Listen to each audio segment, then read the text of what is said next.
పల్నాడు జిల్లా Narsapeta sub division పరిధిలో చిల్లూరుపేట పట్టణ పోలీస్ స్టేషన్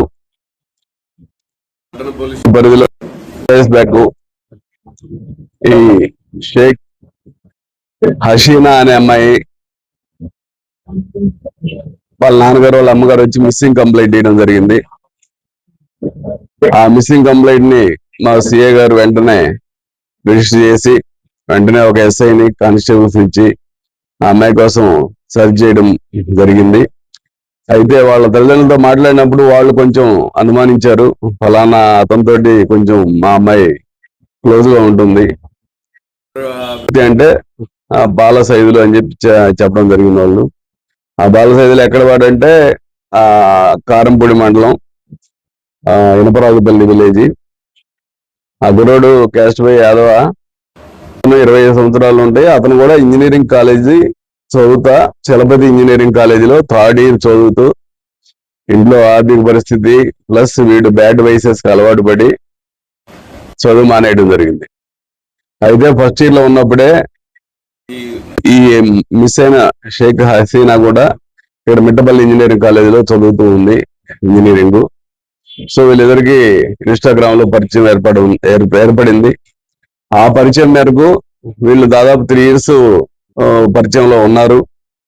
ఆ తర్వాత ఎప్పుడైతే ఏదైనా బ్యాడ్ వైసెస్ కి అలవాటు పడి ఆ డబ్బులు బాగొట్టుకొని కొంత 10 లక్షల దాకా బాగొట్టాడట. 10 లక్షలు అప్పులు పాలయ్యి ఇంక వద్దునానా నువ్వు చదవద్దేం వద్దురా అని వాళ్ళకి ఏదో 1 ఎకరం ఉంటే పొలం వ్యవసాయ పనులు చేసుకోవడానికి అతన్ని పూర్తిగా మాన్పించేశారు వాళ్ళ తల్లిదండ్రులు. చదువు మాన్పించిన దగ్గర నుంచి కూడా ఈ అమ్మాయి పాజిటివ్ గా ఉన్నా కూడా అతను బాగా నెగిటివ్ గా తయారయ్యి ఈ అమ్మాయిని కొట్టడము చేయడము బాగా ఇబ్బందికరంగా పెడుతున్నాడన్న ఉద్దేశంతో ఈ అమ్మాయి అవాయిడ్ చేయిస్తుంది. ఎప్పుడైతే అవాయిడ్ చేస్తూ పూర్తిగా అవాయిడ్ చేయడం జరిగిందో ఈ అమ్మాయి నాకు దక్కదన్న ఉద్దేశంతో వాడు మొన్న 3 days బ్యాక్ నమ్మకంగా రమ్మని మీతో మాట్లాడాలి పనుంది రమ్మని చెప్పి నమ్మకంగా మంచిగా మాట్లాడి పంపిస్తాను, ఫైనల్ చేసుకుందాం, మనం నువ్వు అవసరం లేదు నాకు కూడా, ఎందుకు తేల్చేసుకుందాం అని చెప్పి లాగా చెప్తే ఓకే మంచిది అలాగే చెప్పేసి వెళ్ళింది నమ్మకంగా. ఈ అమ్మాయిని వెంట పెట్టుకొని బూడి దగ్గర అడవిలాగా ప్రాంతం దగ్గర తీసుకెళ్లి ఈ అమ్మాయిని గొంతులు చంపేసి చంపిన తర్వాత వీడు ముందే తెచ్చుకున్నటువంటి ఉద్దేశపూర్వకంగా ఆ పెట్రోలు బండిలో దాదాపు ఒక 2 లీటర్లు దాన్ని పోసి కాల్ చేసి దాదాపు అక్కడ 2 గంటలు దగ్గరే ఉండి, ఎందుకంటే ఐసోలేటెడ్ ప్లేస్ అయినందువల్ల ఎవరు కూడా చూడలేదు, పూర్తిగా దాదాపు 90% కాలిన దాకా దగ్గరే ఉండి ఇతను అక్కడి నుంచి వెళ్ళిపోతూ వాళ్ళ అమ్మగారికి ఫోన్ చేశాడు.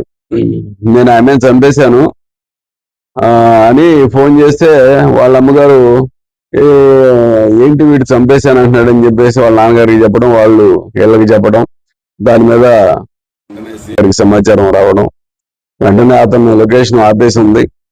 అయితే అతని ఇన్స్టాగ్రామ్ అయితే అతను ATM కార్డు ద్వారా వెంటనే మా సిఏ గారు ఆయన ఆధ్వర్యంలో వాళ్ళ ఎస్ఐలు వెళ్ళి వాళ్ళని కారంపొడి దగ్గరే ఎక్కడైతే జరిగిందో దానికి దగ్గరగా ఇతను ఒక హైడింగ్